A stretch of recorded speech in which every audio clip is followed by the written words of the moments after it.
ব্রাহ্মণবাড়িয়ার আখাউড়ায় দখলের কারণে অস্তিত্ব সংকটে একটি খাল ভরাট করে ফেলায় কাজে আসেনি দুটি সেতু। পানি নিষ্কাশনের পথ বন্ধ হয়ে যাওয়ায় বৃষ্টিতে দেখা দেয় জলাবদ্ধতাও। এতে দুর্ভোগে পড়েন গ্রামবাসী। সমস্যা দেখা দিচ্ছে কৃষিকাজেও।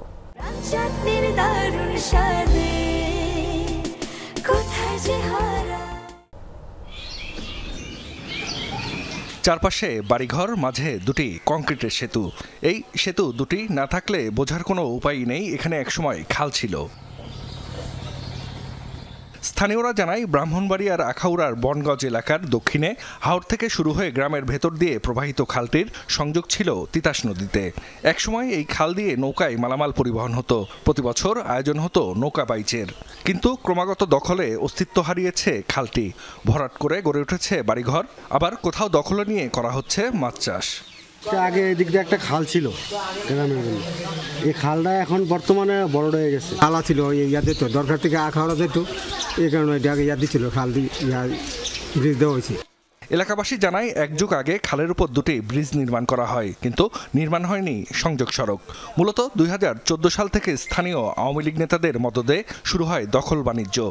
খাল ভরাট করায় বৃষ্টিতে জলাবদ্ধতার পাশাপাশি ব্যাহত হচ্ছে কৃষিকাজ। দ্রুত অবৈধ স্থাপনা উচ্ছেদ করে খালটি পুনঃখননের দাবি স্থানীয়দের।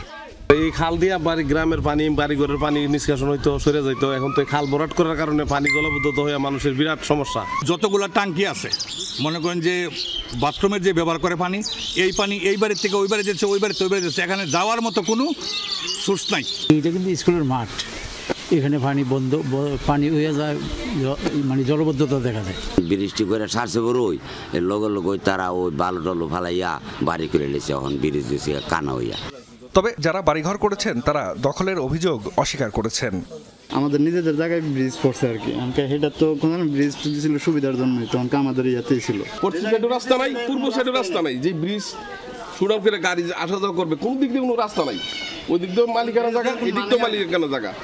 বিষয়টি খতিয়ে দেখে ব্যবস্থা নেওয়ার আশ্বাস উপজেলা নির্বাহী কর্মকর্তার। আমরা এটার রেকর্ড পর্যালোচনা করব। সর্বশেষ যেই রেকর্ড আছে, রেকর্ড অনুযায়ী আমরা এটার আইনগত ব্যবস্থা নিব। পাশাপাশি এই সংক্রান্ত বিষয়ে আমাদের যে ঊর্ধ্বতন কর্তৃপক্ষ আছে তাদেরকে অবহিত করব, তাদের নির্দেশনা অনুযায়ী আমরা কাজ করব। খালটির দৈর্ঘ্যে প্রায় 1.5 কিলোমিটার ছিল বলে জানিয়েছেন স্থানীয়রা।